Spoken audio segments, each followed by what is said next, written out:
성부, 성자, 성령의 이름으로 수요 예배 시작하겠습니다. 다 같이 사도신경으로 신앙 고백 하시겠습니다. 전능하사 천지를 만드신 하나님 아버지를 내가 믿사오며 그 외아들 우리 주 예수 그리스도를 믿사오니 이는 성령으로 잉태하사 동정녀 마리아에게 나시고 본디오 빌라도에게 고난을 받으사 십자가에 못 박혀 죽으시고 장사한 지 사흘 만에 죽은 자 가운데서 다시 살아나시며 하늘에 오르사 전능하신 하나님 우편에 앉아 계시다가 저리로서 산자와 죽은 자를 심판하러 오시리라. 성령을 믿사오며 거룩한 공예와 성도가 서로 교통하는 것과 죄를 사하여 주시는 것과 몸이 다시 사는 것과 영원히 사는 것을 믿사옵나이다. 아멘. 오늘 주신 하나님 말씀은 마태복음 4장 18절에서 22절까지 말씀입니다.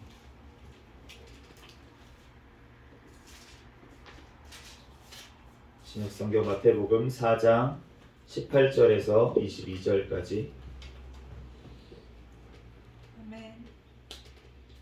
제가 봉독하겠습니다. 갈릴리 해변에 다니시다가 두 형제 곧 베드로라 하는 시몬과 그의 형제 안드레가 바다에 금을 던지는 것을 보시니 그들은 어부라. 말씀하시되 나를 따라오라. 내가 너희를 사람을 낚는 어부가 되게 하리라 하시니 그들이 곧 그물을 버려두고 예수를 따르니라. 거기서 더 가시다가 다른 두 형제 곧 세베대의 아들 야고보와 그의 형제 요한이 그의 아버지 세베대와 함께 배에서 금을 깁는 것을 보시고 부르시니 그들이 곧 배와 아버지를 버려두고 예수를 따르니라. 아멘. 잠시 기도하고 하나님 말씀 전하겠습니다.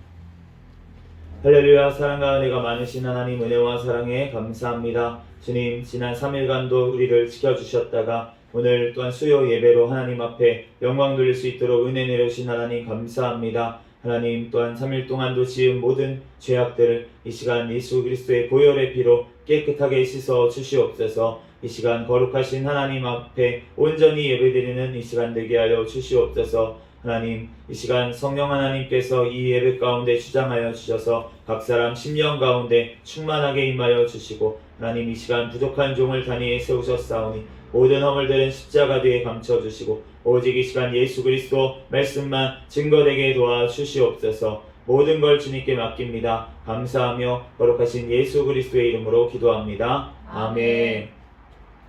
네, 할렐루야. 아멘. 네, 오늘은 부르시니 따르다라는 제목으로 하나님의 말씀을 전하겠습니다. 오늘 이제 제가 이제 아까 전에 이제 설거지를 이렇게 하고 있었어요.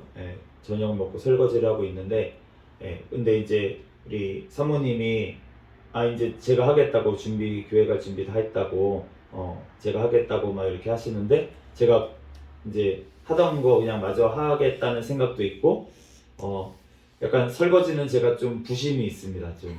그래서 이거 기름기 있는 설거지인데 이거는 내가 해야 된다. 네, 이런 생각이 또 조금 있어가지고, 그래서 이제 제가 끝까지 했어요. 근데 끝까지 했는데 그러고 나서 뒤에서 이제 사모님이 계속 이제 이야기를 이렇게 하시고 그랬는데, 그거 이제 대답을 하면서 그냥 힘든 거예요. 제가 이 설거지 뭐 하는 게 힘든 게 아니라 대화하면서 이제 힘들어졌어요. 뭐 대답을 하고 막 이러는 와중에 힘들었어요. 그래가지고 이제 저쪽 방에 가가지고 잠깐 기도를 하는데, 그런데 하나님께서 오늘 이제 이 원고지를 가지고 오늘 이제 가서 기도를 하고 있는데, 근데 하나님이 부르셨구나. 야, 너 사모한테 그거 맡기고 너 오늘 말씀인데 기도를 더 해야 되지 않겠냐? 준비를 해야 되지 않겠냐? 그래서 하나님이 사모님을 통해서 너는 가서 준비해라. 빨리 기도를 더 해라. 그리고 사모한테 이거는 맡겨라. 이렇게 하나님께서 부르셨는데 제가 거기에 따르지를 않았어요. 그러니까 제가 힘들어졌던 거더라고요. 결국은 제 문제고 제가 순종하지 않아서 하나님의 말씀에 바로 부르심에 제가 따르지 않아서 제가 오늘 조금 힘들었었는데, 그러면서 기도를 하면서 하나님이 그거를 알려주셔서 제가 회개를 하고 그러면서 오늘 말씀이 정말 하나님께서 우리를 부르시고 저를 부르시고 그럴 때 우리가 바로 순종하는 저와 여러분이 되시기를, 바로 따라가는 저와 여러분이 되시기를 예수 그리스도 이름으로 축복합니다. 아멘. 오늘 말씀이 그것입니다. 18절 말씀 한번 같이 읽어보도록 하겠습니다. 시작. 갈릴리 해변에 다니시다가 두 형제 곧 베드로라 하는 시몬과 그의 형제 안드레가 바다에 금을 던지는 것을 보시니 그들은 어부라. 이제 갈릴리 해변에 다니셨다 그러는데, 이제 예수님이 체력이 좋으신 이유가 있습니다. 제자를 이제 캐스팅이라고 하니까 좀 그렇지만 제자를 부르려고 다니시는데도 이제 뭘 타고 다니셨겠어요? 예수님이 걸어 다니셨겠죠. 계속 그 갈릴리 호수 걸어 다니고, 이제 그냥 쭉쭉 걸어 다니셨습니까? 예수님이 걸어 다니시면서 제자로 삼을 만한 그런 자를 지켜보셨겠죠. 어떤 사람이 제자를 삼으실까? 하나님 어떤 사람을 제자로 삼아야 되나요? 성령 하나님 이러면서 다니셨겠죠.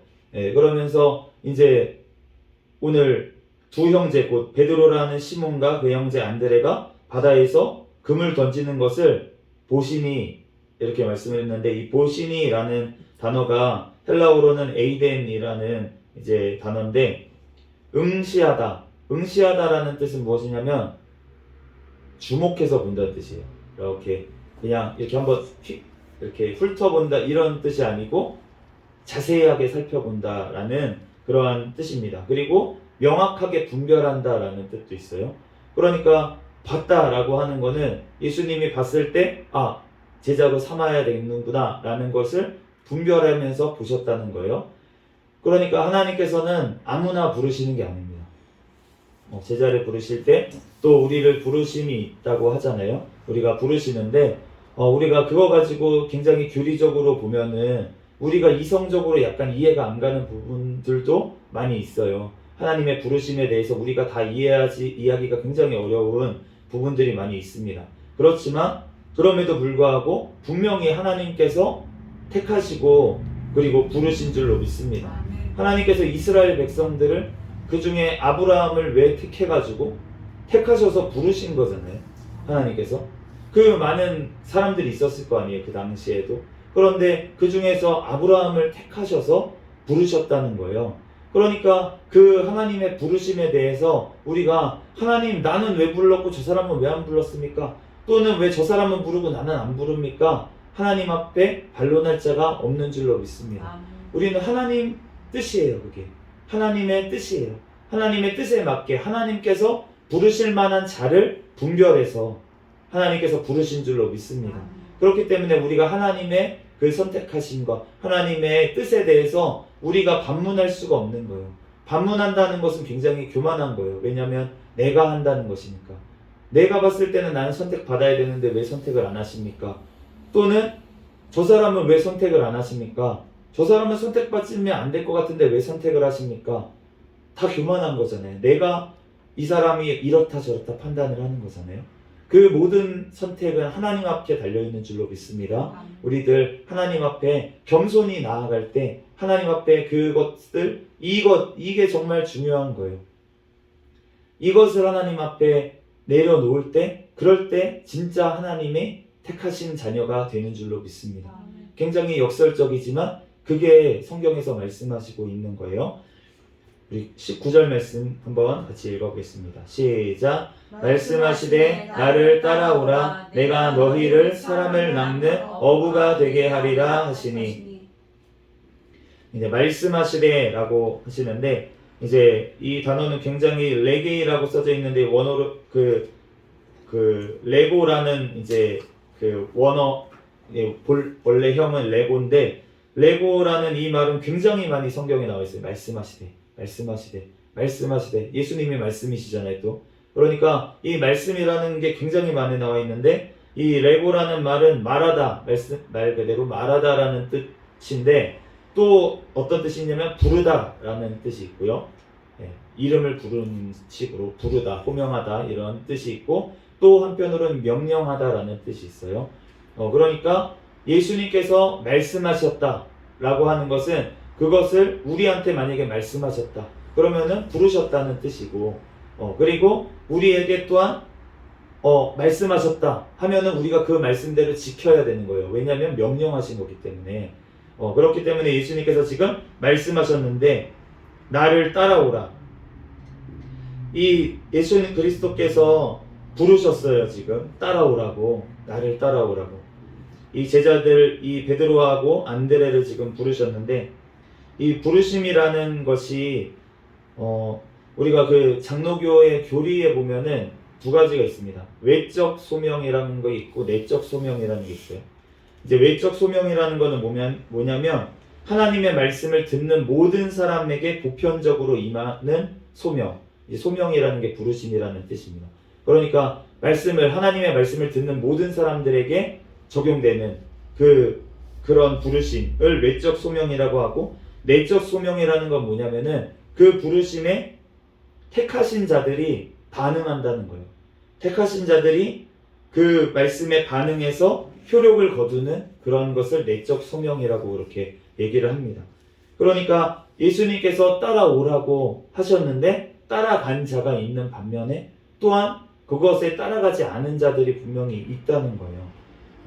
그렇기 때문에 우리가 그러면은 왜 예수님은 이 사람을 부르시고 저 사람은 안 부르셨습니까? 그거는 아까 전에 말한 것처럼 하나님의 뜻이기 때문에 그것에 대해서 우리가 물을 수는 없어요. 그렇지만 하나님께서 우리를 부르셨는데 내가 또한 응답하지 않을 수가 있다는 것입니다.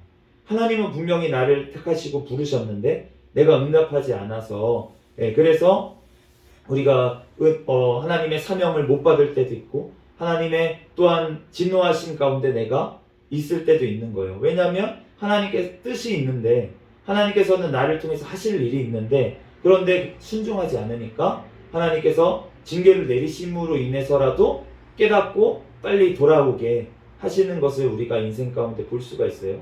담임 목사님의 부르심도 마찬가지였고, 세상에서 아무리 일해봤자 돈이 안 모여요.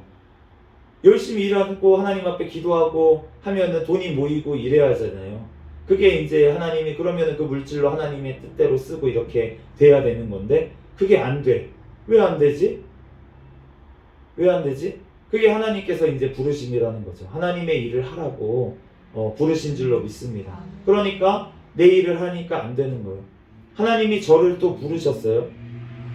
부르셨는데 저는 이제 처음에 부르실 때는 이제 20대 중후반에 저를 한번 이제 부르셨는데 그때는 몰랐어요. 그냥 모르고서는 그냥 갔어요. 이제 그래서 뭐 대학원 가고 그래가지고 이제 취업하고 뭐 이렇게 갔어요. 그랬더니 저는 잘 먹고 잘 살고 이제 하나님이 진짜 취업하면서 연봉도 많이 받고 이러니까 이제 하나님이 드디어 내가 11조 했던 거 드디어 하나님께서 복을 주시는구나 그 말씀대로 내가 그러면 이제 감독님 안 찾아가도 되겠네. 네, 그 목사님이 맨날 11조를 강조하시면서 7년 동안 온전히 11조를 했는데 만약에 하나님이 복을 안 내려주시면은 나를 찾아와라. 그 정도로 자신 있게 얘기를 하셨어요. 본인이 이제 많이 체험을 하셨으니까 그렇게 얘기를 하셨는데 안 찾아가도 되겠다. 하나님이 그거대로 복을 주시는구나. 그렇게 생각을 했는데 그런데 이제 물론 저의 죄도 있겠지만 그렇지만 하나님께서 저를 이제 부르시기 위해서 그 모든 과정 가운데 하나님께서 그러한 직장에 또 보내신 것도 하나님께서 저를 부르시기 위한 준비 과정이더라고요. 그러면서 제가 하나님께서 다시 한번 이제 그 군산에서 직장 생활하다가 너무 이제 여러 가지 사건으로 하나님께서 다시 부르셔가지고 제가 그럼 사명 감당하겠습니다. 그러고서는 바로 그만두고 정말 하나님의 사명만 감당하겠다고 이제 갔으면 그러면은 제가 더 일을 안 겪었을 수도 있는데 그런데 그렇게 하지 아니하고 병행을 했어요. 회사 일은 회사 일대로 하고 그러면서 신학 공부는 신학 공부대로 또 하고 분명히 부르심을 받았는데도 불구하고 다 놓지를 않은 거예요. 오늘 그 다음 말씀 한번 읽어보도록 하겠습니다. 20절 말씀 시작. 그들이 곧 그물을 버려두고 예수를 따르니라. 네, 이 베드로와 안드레는 바로 곧 그물을 버려두고 그물이 무엇입니까? 생업이죠. 지금 어부잖아요. 지금 그 밥벌이에서 먹어야 돼요. 예. 지금 결혼도 한 상태였을 거라고 보입니다. 왜냐하면 장모님이 있었잖아요. 나중에 보면 베드로는 장모님이 있었으니까 결혼을 한 상태였어요. 그러면은 가족을 부양해야 되잖아요. 근데 장모님이 그렇게 건강이 좋으시지는 또 않았던 것 같아요. 그 당시에 또 예수님이 가서 치료해 주셨던 걸 보면은 그렇게 건강이 좋지 않으신 것 같으면 그러면은 베드로 같은 경우에는 가장으로서 어떻게 보면 집을 책임져야 되는 지금 상황에 있는 그러한 상황이에요. 그런데 지금 다 버려두고 예수님을 따라갔다는 거예요. 저도 이렇게 다 버려두고 곧바로 예수님을 따라갔으면은 그러면은 이제 좋았겠지만 그렇지만 하나님께서는 합력하여 선을 이루시기 때문에 제가 조금 더 돌았어요. 또 힘든 일을 겪었어요. 그렇지만 그걸 통해서 하나님께서 합력하여서 선을 이루시는 줄로 믿습니다. 그래서 그를 통해서 제가 또 사모님을 만나고 또 이렇게 우리 귀한 생명도 하나님께서 새 생명을 또 주셨기 때문에 그것이 너무나도 하나님 앞에 감사한 거예요. 그렇기 때문에 우리의 인생 가운데 더 이상 후회라는 건 없어요. 왜냐하면 하나님께서는 지금 내 삶은 어떠한 상태냐면 내 삶의 가장 베스트 상태입니다. 하나님께서는 합력하여서 가장 좋은 것으로 지금 나를 인도하셨기 때문에 내가 잘못 선택한 것을 통해서라도 하나님께서는 그걸 통해서 가장 선한 길로 나를 인도하시고 가장 좋은 모양으로 하나님께서 만들어 가시는 줄로 믿습니다. 그렇기 때문에 우리가 어떠한 환경 속에서도 우리가 뒤돌아볼 것이 없고 우리는 감사밖에 없는 거예요. 우리가 애국가 예전에 제가 TV를 엄청 많이 봤기 때문에 어쩌다가 이제 끝까지 TV를 보다 보면은 요즘 이제 스마트폰 시대라서 이거 잘 모를 것 같은데 이제 끝까지 이제 그 TV를 보다 보면은 뭐가 나오냐면은 애국가가 나옵니다. 방송국에서 이제 더 이상 TV 보지 마세요. 그러면서 동해물과 하면서 이제 막 화면이 막 나와요. 그런데 그 남산 위에 2절이 남산 위에 저 소나무 철갑을 두른 듯. 그런데 그런 때 화면에 어떤 게 나오냐면 바위 같은 데 있는데 위에 소나무가 굉장히 이제 막 되게 키는 작은데 막 모양이 되게 멋있는 꼬불꼬불 막 되어 있는 그런 소나무가 남산 위에 저 소나무 이 가사가 나올 때 그게 이제 띄워져요. 그 화면이. 그런데 그게 이제 기억에 막 남는데 근데 그 남산 위에 그 바위섬 위에 있는 그 소나무가 얼마나 척박한 환경이겠어요? 뭐 영양분이 많겠습니까? 거기 바위섬 위에 바위인데 대부분이 그러니까 그리고 뭐 비바람이 불고 막 파도가 치고 난리도 아닐 거 아니에요 환경이. 그런데 그런 와중에서 그 꿋꿋하게 서 있는 그 소나무가 그 소나무에 어떻게 보면 다른데 정말 토양이 너무나도 좋아서 정말 키도 훨씬 크고 막 이렇게 막 가지도 막 많이 뻗어 있는 그러한 소나무보다 훨씬 더 멋있고 예술적이고 값어치가 있게 될 수도 있는 거예요. 그 소나무가. 그러니까 어떠한 우리가 곧게 자란 어떤 것들 우리 식물 중에도 곧게 자란 식물들 보면 진짜 막 곧게 잘 자랐다. 진짜 막 뭐 구김살도 없고 너무나도 잘 자랐다. 이런 나무가 있는 반면에 어떤 나무는 너무 굴곡이 많고 막 심해서 이리 꼬불 저리 꼬불 이리 꼬불 저리 꼬불 해가지고 가지도 막 저리 꼬불 이렇게 있는데 또 그 모양대로 너무나도 멋있다 진짜 이렇게 보이는 나무들이 또한 있다는 것입니다. 우리의 인생도 마찬가지예요. 어떤 사람은 정말 다이렉트로 진짜 막 뭐 딴 거 없어. 막 뒤돌아볼 것도 없어. 뭐 실수도 없어. 그냥 하나님 뜻대로 전진하다가 그냥 가는 사람. 오늘 보면은 이제 뒤에 나오는 그 세베대의 아들 야고보 사도가 있는데 이 야고보 사도는 한 저 나이쯤에 순교를 했다고 알려져 있어요. 그러니까 이분은 정말 우레의 아들, 정말 그 성격도 굉장히 급했다고 알려져 있는데 이 야고보가. 그러니까 정말 하나님의 일도 그냥 뭐 전진하다가 그냥 금방 순교를 해서 하나님 일을 감당하고 갔어요. 근데 또 그 형제였던 요한 같은 경우에는 정말 굽이 겪을 거 다 겪으면서 그 초대교회의 모든 사도들이 다 같이 그 제자들이 다 죽는 것들을 다 순교당하는 것을 보면서 그러면서 후대까지 다 챙기면서 그러면서 결국은 나중에 유배까지 가서 거기서 요한 계시록 그 하나님의 환상을 보여주셔 그 계시록까지 다 작성하고 그리고 이제 그렇게 늙어서 천국으로 또 하나님께서 인도하신 것을 우리가 역사적으로 알 수가 있는데, 그런데 그러한 인생도 하나님께서 요한을 베스트 인생으로 쓰신 줄로 믿습니다. 아멘. 야고보도 하나님께서 가장 좋게 인도하신 거고 요한도 하나님께서 가장 좋게 인도하신 거라는 거예요. 그러니까 우리가 남과 비교할 것이 없고, 우리가 자식을 낳으면 이런 일이 많다고 합니다. 저도 그런 일을 많이 겪을지 모르겠는데, 우리 자식 천재 아니야? 이거 벌써 하네? 벌써 뒤집었어? 천재 아니야? 벌써 말했네? 천재 아니야? 이런 생각을 많이 부모들이 한다고 하더라고요. 그런데 이제 저도 그거를 이제 나중에 겪어볼 수 있을지 겪어볼 거라고 생각이 들지만, 그런데 하나님께서는 우리 한 명 한 명을 그렇게 보고 계시다는 거예요. 하나님이 똑같은 사람이 아무도 없습니다. 이 세상에. 어떻게 이렇게 똑같은 걸 아무것도 같이 진짜 똑같은 걸 하나도 만드시지 않을 수가 있는지, 다 달라요 사람이. 정말 하나님께서 한 명 한 명을 정말로 걸작품으로 하나님께서는 계획하시고 만들려고 하신 줄로 믿습니다. 그런데 우리가 죄 때문에 이렇게 다 타락하고 사단마귀에 따라가는 거지만, 그렇지만 하나님께서는 그리스도 안에서 다시금 회복된, 다시 거듭난 그 사람들을 통해서 하나님께서는 엄청난 일을 계획하고 그 이루어가고 계시는 거예요. 그런데 우리의 선택도 그것에 사용하셔서, 우리의 선택까지, 잘못된 선택까지라도 하나님께서는 사용하셔서 어떻게든 하나님의 선한 뜻을 이루어가는 데 쓰신다는 것입니다. 그렇기 때문에 우리가 하나님의 손에 붙들려 있다는 것, 그것만으로도 우리가 너무나도 감사하고, 우리가 주님의 손에서 안전합니다. 우리가 하나님 앞에 찬양하는데, 우리가 그 마음이 확정됐다는 게 그 하나님의 손에 나의 모든 것들을 맡긴다는 뜻이에요.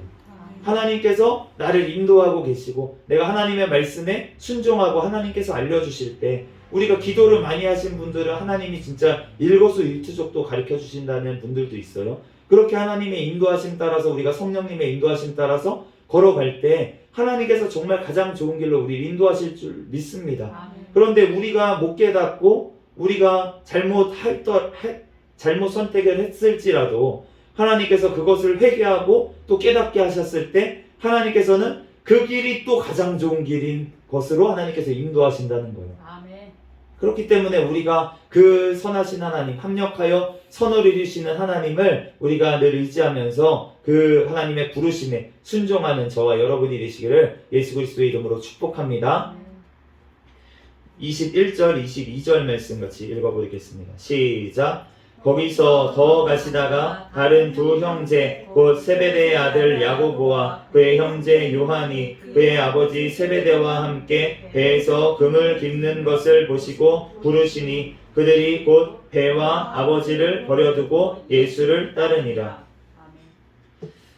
아까 전에 그 베드로하고 안드레를 부르실 때와 조금 다른 게 뭐냐면, 이 세베대와 함께, 세베대의 아들 지금 야고보와 그의 형제 요한, 세베대와 함께 배에서 그물을 깃고 있었다, 이렇게 얘기를 하고 있어요. 그리고 배와 아버지를 버려두고 따랐다, 이렇게 말씀을 하고 있습니다. 이 세베대라는 이름이 성경에 여러 번 나오는데, 이제 요즘 이제 연구에 따르면은 이 세베대라는 사람이 이제 그 제사장이었다고 그렇게 알려져 있어요. 그런데 왜 지금 어부입니까? 분명히 지금 그물을 깃고 있었다고 이렇게 얘기를 하잖아요. 그런데 이 당시에 초대교회 시대 때는 이 유대교, 이 유대교에 있는 그런 제사장들이라도 다른 직업을 가졌었대요. 그래가지고 이 어부의 일을 또 했었다는 거예요. 그러니까 우리가 사도 바울도 알 수가 있잖아요. 사도 바울도 굉장히 집안이 좋고 가말리아의 문화생이었잖아요. 가말리아 밑에서 배운 사람이었잖아요. 그런데 그 사람이 텐트를 만드는 일을 했던 것을 알 수가 있습니다. 그러니까 그 당시에는 직업을 이렇게 가지는 게 보편적이었다라고 생각을 할 수가 있겠어요. 그렇기 때문에 지금 우리가 생각하기로는 그냥 어부였겠거니 했던 이 요한하고 그리고 이런 그 야고보, 이런 사람들이 배운 사람이었다는 거죠. 네, 배웠다는 거예요. 성경 말씀을 굉장히 잘 알고 그렇게 제사장의 교육을 받았던 그러한 자들이었다는 거예요.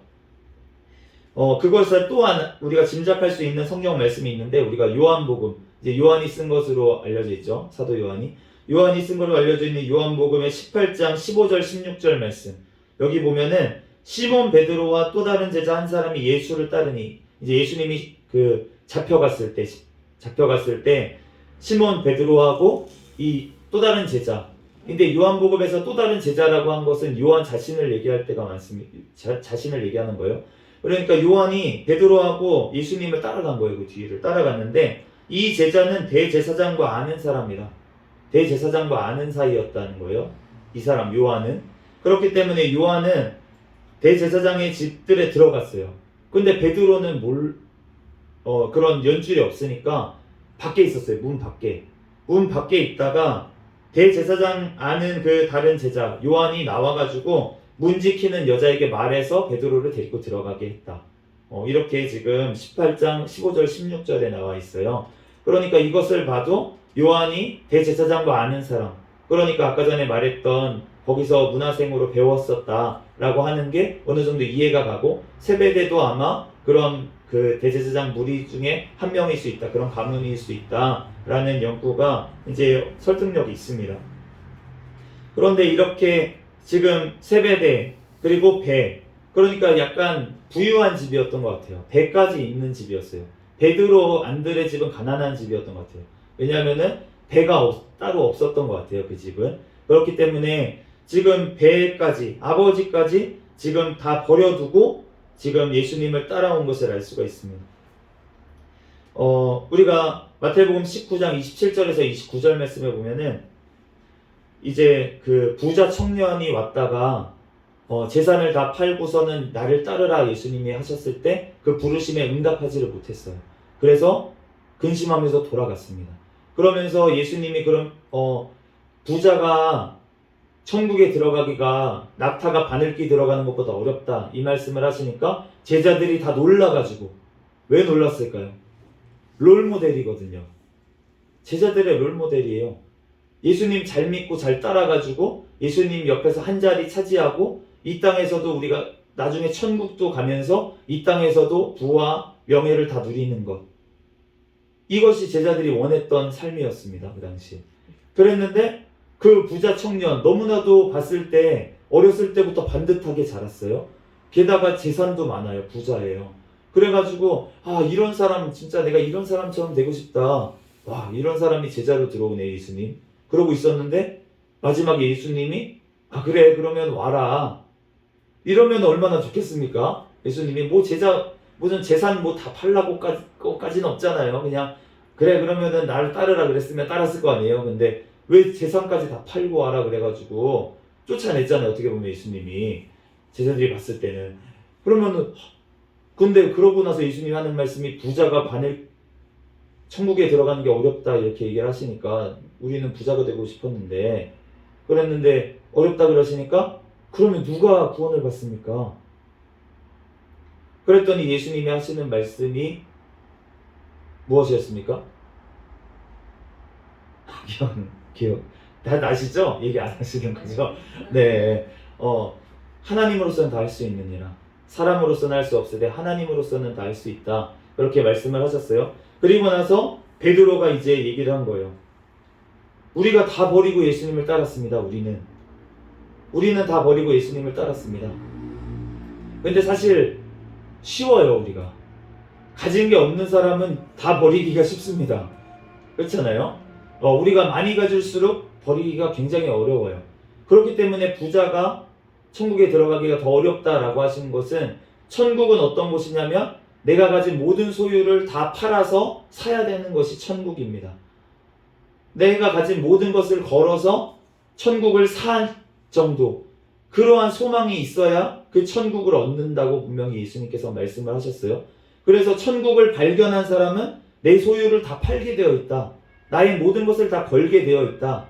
그런데 그렇다면 나의 모든 것을 못 거는 것은 무엇입니까? 아직 내가 천국을 발견하지 못했기 때문에, 하나님의 천국을 아직 완전하게 느끼지 못하기 때문에, 하나님의 천국을 온전히 믿지를 못하기 때문에, 그렇기 때문에 내가 나의 모든 것을 걸지를 못하고 있는 거예요. 그런데 베드로가 지금 모든 것들을 버리고 예수님을 따랐다라고 말씀을 했습니다. 그랬더니 예수님이 하신 말씀이 들어보세요. 내가 진실로 너희에게 이르노니 세상이 새롭게 되어 인자가 자기 영광의 보좌에 앉을 때에 나를 따르는 너희도 12보좌에 앉아 이스라엘 12지파를 심판하리라. 또 내 이름을 위하여 집이나 형제나 자매나 부모나 아내나는 이제 다른 사본들에 보면 있습니다. 우리 개역 개정에는 빠져 있어요. 자식이나 전토를 벌인 자마다 여러 배를 받고 또 영생을 상속하리라. 마가복음에 보면은 이제 동일한 말씀이 이렇게 나와 있어요. 나와 복음을 위하여 집이나 형제나 자매나 어머니나 아버지나 아내나 자식이나 전토를 벌인 자는 현세에 있어 집과 형제와 자매와 어머니와 자식과 전토를 100배나 받되 박해를 겸하여 받고 내세의 영생을 받지 못할 자가 없느니라. 하나님의 나라를 위해서, 복음을 위해서 이 모든 것들을 버린 자들은 돌려받는데요. 현세에 있어서 이 땅에서 받는다는 거예요. 돌려받는다는 거예요. 그 버렸던 형제, 자매, 부모님, 아내, 자식들을 전토를 100배나 받는데요. 근데 이제 100배라는 게 숫자적으로 100배라기보다는 아까 전에 또 여러 배를 받고라고 말씀을 하셨잖아요. 그러니까 그 받는다는 게 100배라는 것은 또 완전히 받는다는 것입니다.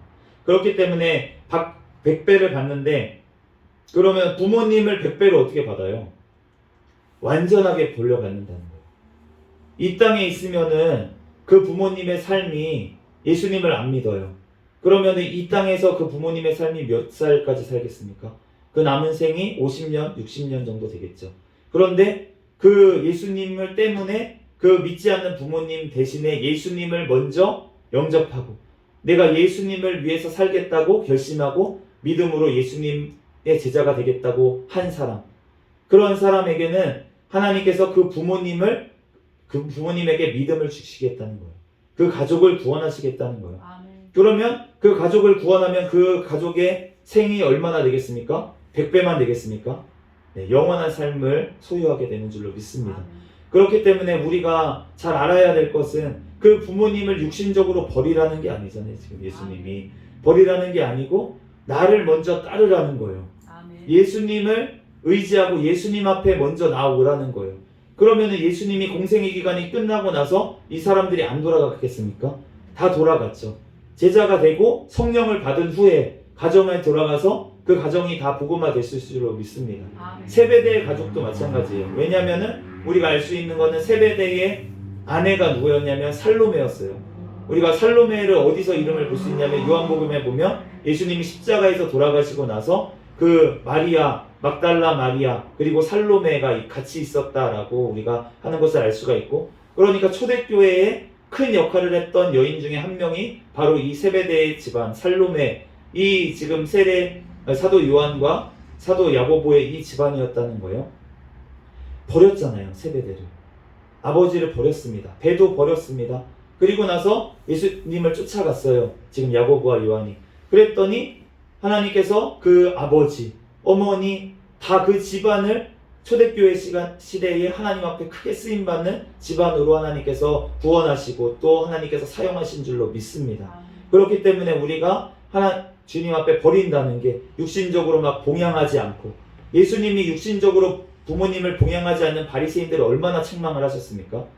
너네가 하나님의 말씀을 버렸다고 그러면서 바리새인들을 책망하셨잖아요. 그러니까 하나님께서는 효도하지 말라는 게 아니에요. 아내를 부양하지 말라는 게 아니에요. 그런데 그것보다 우선적으로 하나님의 사명을 부르심을 받은 자들은 그 부르심에 먼저 나아오라는 것입니다. 모든 것을 버리서라도 만약에 내 사명을 가로막는 가족이 있다면, 지지해주는 가족을 뭐하러 버리겠어요? 그런데 사명을 가로막는 가족이 있다면 그걸 먼저 버리고서라도 예수님을 쫓을 각오로 나오라는 것입니다. 그러면 하나님께서 그 가족들도 다 구원하시는 줄로 믿습니다. 그런데 우리가 이렇게 하나님을 따라가기로 우리는 결정을 한, 부르심을 받고 우리가 그 부르심에 응답한 우리 가정이잖아요. 그런데 우리가 기억해야 될 것이 있습니다. 하나님께서 이렇게 내세 영생을 받지 못할 자가 없느니라. 박해를 겸하여 받지만 이렇게 모든 것들을 돌려줄 거야 라고 하시고서는 하신 말씀이 무엇이냐면 마가복음과 마태복음 둘 다 동일하게 이렇게 말씀하셨어요. 그러나 먼저 된 자로서 나중되고 나중된 자로서 먼저 될 자가 많으니라. 우리가 복음을 전하고 있습니다. 그런데 우리가 복음을 전해서 들은 그 사람이 나보다 더 먼저 될 수도 있다는 거예요. 내가 너 전도했고 내가 너 교육했잖아. 그런데 하나님 봤을 때는 그 먼저 된 그 자가 그 나중됐던 그 자가 먼저 되는 경우가 굉장히 많다라고 말씀을 하시는 거예요. 그러면은 우리가 복음을 전해놓고 이 사람은 보니까 믿음이 적네. 그렇게 무시할 수 있겠습니까? 우리는 그럴 수 없어요. 내가 저 한 사람 때문에 하나님께서 나를 구원하셨을 수도 있는 거예요. 이 한 사람을 내가 정말 연약해 보이고 무시하는 그 한 사람을 세우기 위해서 하나님께서 나를 택하시고 나를 부르실 수도 있다는 것입니다. 그렇기 때문에 우리가 정말 그 한 사람, 우리 조용기 목사님 그 간증을 들어보면은 조용기 목사님이 정말 아무것도 아니고 병 들어가지고 정말 그렇게 연약하고 그렇게 있을 때 폐병 환자로 그렇게 오르는 내일 하는 그런 사람을 데려다가 키운 그 권사님, 정말 사위 삼아가지고 그 키운 그 권사님의 그 믿음과 기도 때문에 하나님께서 그렇게 세계적으로 쓰신 것을 또 알 수가 있잖아요. 그런데 그렇게 그 한 사람, 하나님이 정말 크게 쓰시고자 하는 그 한 사람을 세우기 위해서 그 전에 사람을 세울 수도 있다는 것입니다. 우리 한나의 기도, 그 한나 어머니의 기도를 통해서 그 아들 사무엘이 하나님께서 엄청나게 사용하신 것을 우리가 또 볼 수가 있잖아요. 그렇기 때문에 우리가 그 아들을 하나님 앞에 드렸어요. 한나가. 그 아들을 하나님 앞에 바쳤어요. 그랬더니 그 사무엘이 그 가정이 하나님께서 엄청난 자녀들을 더 주셨어요. 그리고 그 가정을 하나님께서 놀랍도록 축복하시고 성경의 그 기도의 대명사 하면은 한나라는 이름이 성경에 찬란하게 써져 있는 것을 우리가 알 수가 있잖아요. 그렇기 때문에 우리가 정말 내가 사역이 내가 무슨 한 사람 붙잡고 내가 사역한다고 내가 가정에서만 내가 가정 예배 드리면서 정말 그렇게 믿음 생활 한다고 내가 작은 일을 하는 게 아닐 수 있다는 거예요. 그러니까 자부심을 가지고 그 한 영혼이 천하보다 귀하기 때문에 한 영혼을 정말 소중히 여기고 섬기고 그렇게 나아가야 될 줄로 믿습니다. 저 또한 우리 하나님께서 맡겨주신 우리 가정 정말 지금 봤을 때 너무나도 미약하고 우리 교회가 다른 교인들도 오지도 않고 이렇게 가족밖에 없는 것 같지만 그렇지만 제가 정말 바르게 하나님 앞에 바로 서서 목사가 된다는 거는 내 옆에 있는 바로 한 사람, 내 아내를 잘 섬기고 정말 하나님의 사랑으로 내가 대하고 하나님의 또한 말씀으로 늘 기도하면서 그렇게 섬기고 이렇게 됐을 때 하나님께서 우리 사모님을 통해서 하나님께서 또한 놀라운 일들을 하실 것을 저는 믿습니다. 분명히 하나님께서 우리 사모님을 변화시키셨을 때는 하나님께서 현숙한 여인을 저한테 보내주시겠다고 분명히 약속을 하셨기 때문에 그 약속을 이루셨을 때 하나님께서 저보다 훨씬 더 큰 일을 감당할 수 있는 그런 사람인 줄로 믿습니다. 저보다도 훨씬 진짜 사랑이 많고 정말 저보다도 진짜 말도 잘하고 저보다도 또 피부도 좋고 네, 저보다 장점이 굉장히 많은 사람이에요. 그래서 하나님께서 분명히 만져주셨을 때 하나님께서 때가 됐을 때 하나님의 때가 됐을 때 하나님께서 정말 현숙한 여인으로 정말 성경의 잠언 31장에 나오는 그러한 정말 역할을 감당하면서 정말 하나님께 칭찬 듣는 성문에서 칭찬 듣는 그런 자가 되게 하실 줄로 믿습니다. 그렇기 때문에 제가 먼저 된 자로서 겸손하게 그렇게 나아가야 되는데 제가 아직도 교만한 게 많아서 그래서 정말 부족한 게 많은데 그렇지만 그렇기 때문에 제가 또 부족하다는 걸 깨닫게 해주셔서 너무 감사해요. 제가 교만한 걸 제 스스로 알기 때문에 그렇기 때문에 아직 멀었군요 하나님 이렇게 하면서 다시 겸손해질 수 있더라고요.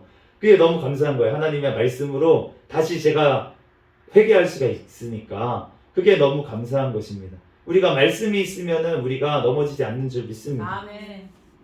그래서 우리의 자세는, 저의 자세는 이러한 자세가 되어야 될 것 같아요. 누가복음 17장 10절 말씀에 이와 같이 너희도 명령받은 것을 다 행한 후에 이르기를 우리는 무익한 종이라 우리가 하여야 할 일을 한 것뿐이니라 할지니라. 아멘. 하나님 앞에서 우리가 이러한 종의 자세, 정말 내가 하나님께서 명령하신 것을 다 순종하고 했더라도 나는 당연히 해야 될 것을 했을 뿐입니다. 하나님, 나를 구원해 주신 그 하나님의 감사해서 나는 당연히 이거는 내가 해야 될 것을 한 것뿐입니다. 하나님, 다 하나님이 하셨습니다 라고 고백할 수 있는 그러한 저와 또 여러분이 되시기를, 우리 새생명교회가 되기를, 우리 가정들이 되기를 예수 그리스도의 이름으로 축복합니다. 아멘. 그럴 때 하나님께서 정말 잘하였다 충성된 종아, 그 칭찬 듣는 거 예수님께서 인정하시면 그러면 된 거예요. 아멘. 예수님께서 인정하시면 그러면은 우리가 작은 것에 충성하였으니 내가 큰 것을 너희에게 맡기겠다. 아멘. 그렇게 천국에서 예수님께서 놀랍게 큰 것을 우리에게 맡기실 줄로 믿습니다. 아멘. 그렇기 때문에 우리가 정말 한 영혼을 소중히 여기고 내게 맡겨주신 그 자리를 지키고 하나님 앞에 하루하루 기도하는 것, 하루하루 예배 드리는 것, 하루하루 찬양 드리는 것, 그것이 아무것도 아닌 게 아니고 하나님께서 우리에게 주신 그 사명의 자리를 지키면서 하루하루 걸어갈 때, 그럴 때 우리가 하나님의 부르심에 우리가 따라가는 삶을 저와 여러분이 다 살며 천국에까지 우리가 나아가게 될 줄 믿습니다. 아멘. 같이 기도하겠습니다.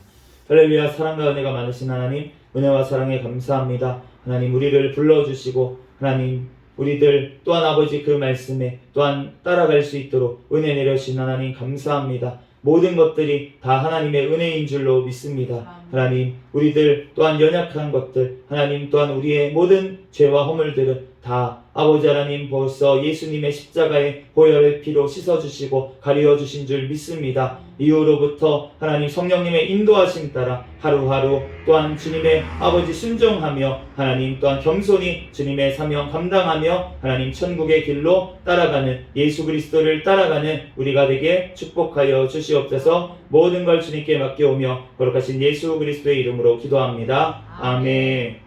주기도문 하심으로 예배를 마치겠습니다. 하늘에 계신 우리 아버지여, 이름이 거룩히 여김을 받으시오며 나라에 임하옵시며 뜻이 하늘에서 이루어진 것 같이 땅에서도 이루어지이다. 오늘날 우리에게 일용할 양식을 주옵시고 우리가 우리에게 죄 지은 자를 사하여 준 것 같이 우리의 죄를 사하여 주옵시고 우리를 시험에 들게 하지 마옵시며 다만 악에서 구하옵소서. 대개 나라와 권세와 영광이 아버지께 영원히 있사옵나이다. 아멘. 우리 구호 외치도록 하겠습니다. 시작. 전도, 전도, 전도, 할렐루야. 아멘.